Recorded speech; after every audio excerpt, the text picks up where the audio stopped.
2024 ନିର୍ବାଚନ ଫଳ ପ୍ରକାଶ ପରେ ଏରସମାର ପ୍ରଥମ ସାଂସ୍କୃତିକ କାର୍ଯ୍ୟକ୍ରମ ରଜ ମହୋତ୍ସବ 2024 ଆରମ୍ଭ ହୋଇଛି।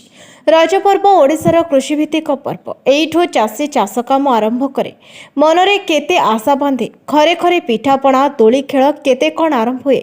ଏରସମା ରଜ ମହୋତ୍ସବ କମିଟି ସମ୍ପାଦକ ନିରାକର ସ୍ୱାଇଁ, ସଭାପତି ସମୀର ମଲ୍ଲିକ, ଇଞ୍ଜିନିୟର ସୁମନ କୁମାର ଖଟୁଆ ସାଥୀମାନଙ୍କୁ ନେଇ ପ୍ରତି ସନ୍ଧ୍ୟାରେ ସଭା ସମିତି, ସାଂସ୍କୃତିକ କାର୍ଯ୍ୟକ୍ରମ, ମୀନା ବଜାର, ଫାଷ୍ଟଫୁଡ୍, ଖାଦ୍ୟ, ଗୁପଚୁପ, ରଜ କୁଇନ୍ ପ୍ରତିଯୋଗିତା ଦେଖିବାକୁ ମିଳୁଛି। ଏ ବର୍ଷ ନିର୍ବାଚନ ସରଗରମ ଥିବାରୁ ବିଶେଷ ଅତିଥିମାନଙ୍କୁ ଯୋଗାଯୋଗ ଅସୁବିଧା ହେଉଛି। ଆଜି ପ୍ରଥମ ସନ୍ଧ୍ୟାରେ କାଶୀ ବିଶ୍ୱନାଥ ଭଜନ ସନ୍ଧ୍ୟା ଗ୍ରୁପ ସାଂସ୍କୃତିକ କାର୍ଯ୍ୟକ୍ରମ ପରିବେଷଣ କରିଥିଲେ। ଏହି ଉତ୍ସବ ଜୁନ୍ 5 ତାରିଖ ଠାରୁ 10 ତାରିଖ ପର୍ଯ୍ୟନ୍ତ ଚାଲୁ ରହିବ।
एरसमार तन्मय कुमार सेठी रिपोर्ट, न्यायवती टीवी।